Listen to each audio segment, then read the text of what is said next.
welcome back to the channel. As you just saw from that little montage, we've got yet another project to install on the Corvette behind us.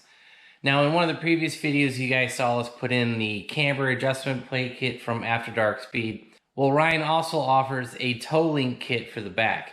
So this is going to completely remove the factory arm, the factory tie rod, tow rod, whatever you want to call it, and all that kit. And there is adjustability built into this. If you guys can see, there are actually 5 center holes here on the rear toe link part. So you can move it up, down, center. The pin itself, this will slide into the spindle, the drop spindle in the back. And you can actually adjust the height here with the various shims and nuts and bolt that are provided.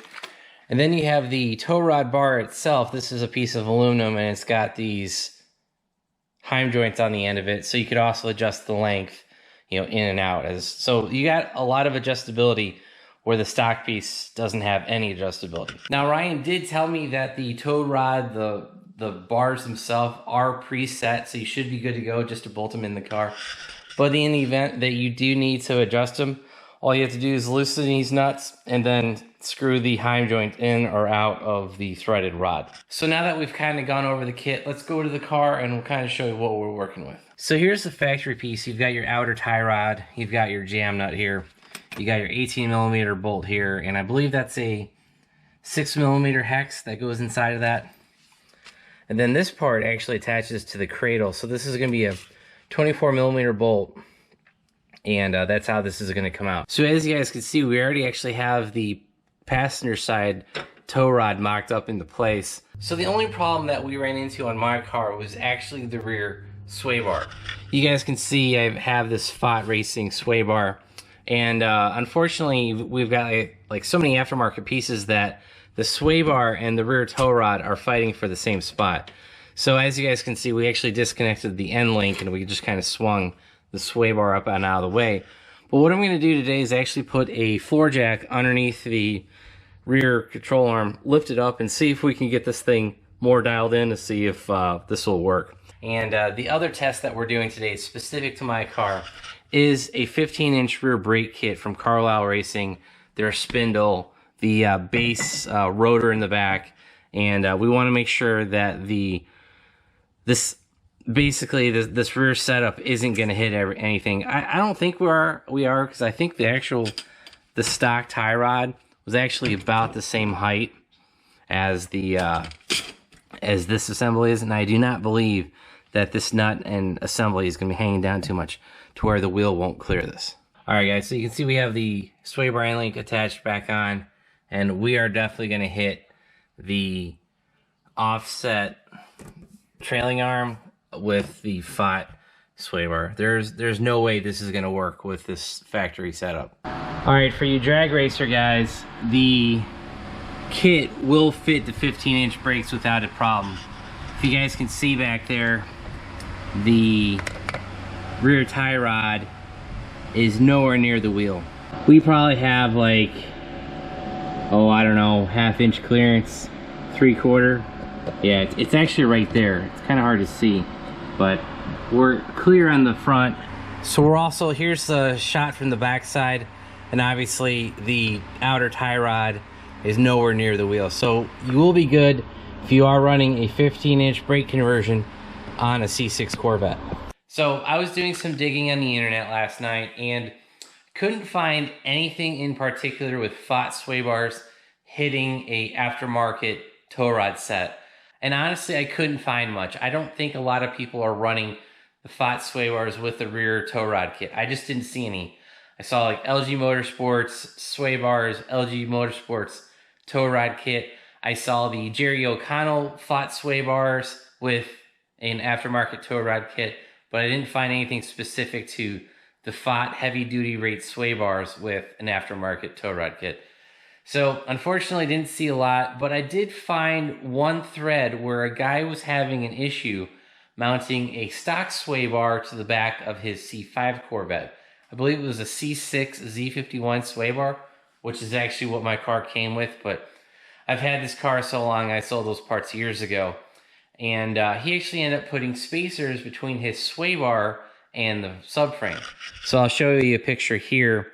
You guys can see two 1/8 inch plates between the sway bar mount and the rear cradle. So this is on a C5, but you know what? That's not a bad idea. All right, guys, you can see I have a metal plate with a big washer. Then up top here, we've got 3 washers. I'm not sure if you can see that all the way.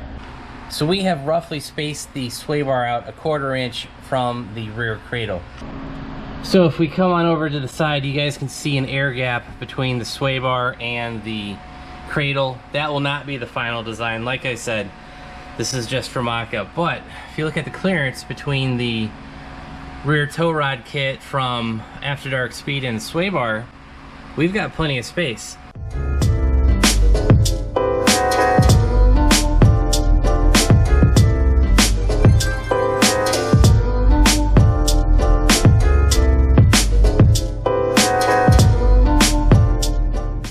Alright guys, as you can see, we're in the truck and on the road again. We're headed up to Race City Steel in Denver, and basically we're going to head up there and pick up some aluminum material for our spacers that we need to make for the sway bar. Alright guys, we just finished up here at Race City Steel. We ended up picking 3/8 of an inch by 16 inches. It's obviously way more material than we need, but it was the end of a cut and I just bought the whole thing. So that was roughly $13, which isn't bad, I don't think, for that much aluminum. And obviously we can cut it up, practice TIG welding. So now that we finished up here, let's go ahead to the post office because I haven't checked the P.O. box in forever. Alright guys, we're leaving the post office, nothing there, just a bunch of spam and crap. I can't believe how many political ads there were. I know it's voting season, but good lord. So anyway, threw everything out except for one piece of information, which is basically a bill for my box that I use for taxes. So, you know, nothing new there. But anyway, now that we've checked the P.O. box, we've got our metal for the spacer. Let's head back home and we'll start cutting, get this thing cut out, and hopefully finish up the sway bar clearance issue installed tonight. Here is the bracket material that we bought from Race City Steel. As you guys can see, I've already done an outline of the cut that we need to make, as well as the holes that we're going to drill. And here is the sway bar bracket that we are basing our design off of. And like I said, so it's going to end up sitting like that, just a little bit off the car, pushing everything out and lining everything up.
Alright, so we got our first piece here.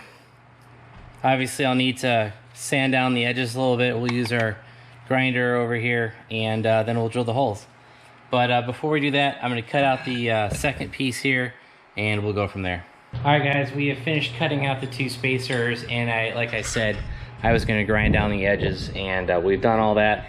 So there's no sharp corners, and you shouldn't cut yourself when you're working on the back of cars. So now that we got all that done, I need to go get my center bore hole punch a hole on all of these, and then drill. I'm not really sure what size drill bit or if I'm going to use a unibit on this, but we'll take care of that next.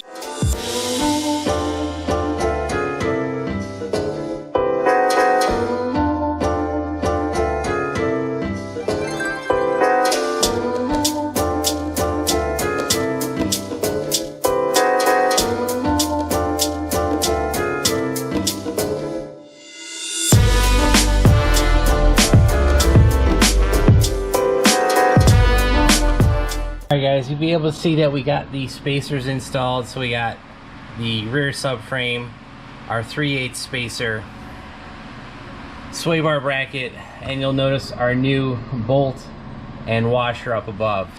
So you're actually going to need to get a longer bolt by the top. This is a metric 12 M12 by 50 millimeters by 1.75 threads. So it's a metric 12 1.75 thread, and it was 50 millimeters in length. And here on the finished side of the car, you can see that we got the new tie rod ends, tow rod ends, whatever you want to call it. We got these new end links in place. You can see that we've got plenty of space. You guys can see my finger all the way through it, and this is at full droop. So the car is still on the lift, and everything worked out, and we gained the clearance that we finally needed. Now guys, I do want to remind you, if you have the stock sway bar, you do not need to do the spacer. You don't need the longer bolt. You know, everything should bolt up. But this is specific to the Pfadt racing application. So we're starting the disassembly of the driver's side. You guys can see we have a 24 millimeter socket. Actually, I think that's 15/16, but I think that translates to 24 millimeter. We've got a universal joint on it, and then we've got a couple extensions on here. But we also have a pair of vice grips that are tied into the factory tie rod end, tow rod end, whatever you want to call that. And as you guys can see, it's wedged against the lower control arm as well as the subframe. So you wedge it, that way you lock down the tow rod, and on this side we can bust the nut loose. Alright, so we've taken the large 24 millimeter nut off the inner tie rod end, you know, the part that's on the subframe. We've taken the outer nut off as well, and so we've knocked this down out of the spindle, and it should pull right out. And there you go. That is the outer tie rod coming out of the subframe. Alright, so here's how we're going to set this up. You do not need to modify the arm length at all.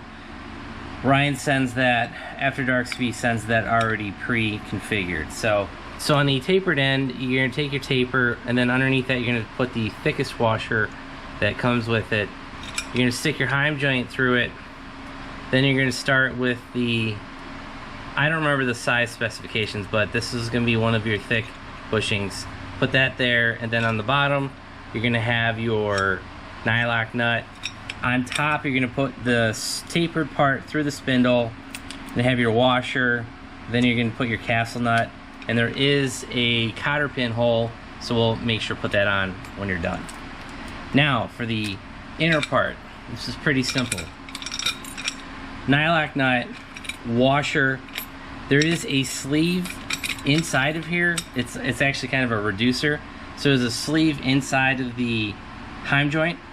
Then on the other end, it's going to be another washer, and then the head of the bolt. So that's pretty simple. And as you guys can see, we are in the middle of 3 of the 5 adjustment points. So there's 1, 2, 3, 4, 5. We're in the middle. And then for the part that's going to bolt up to the subframe, it's just going to be the 24 millimeter bolt, kind of like we've been talking about. You're going to stick this end on the subframe like that. Actually, it'll be like this. So you'll stick that against the subframe. Then you're going to stick the big 24 millimeter bolt through the hole, through the subframe, and then into the back of the bracket as shown. Alright guys, you can see we have the outer tow rod relocation bracket installed. I torqued that down to 120 foot-pounds. Now we need to torque the upper bolt for the tow rod as well as the lower. And on the bottom bolt right here, you guys will see Ryan actually called me. He said to put some anti-seize on here, so we're going to put a little bit of anti-seize, and then we'll put the bushing and then the nylock nut back on. So we put a little bit of anti-seize on there. We're going to put our bushing back and then the nylock nut, and we will tighten this down. So we have our torque wrench and this bottom bolt. We're going to torque down to 80 foot-pounds.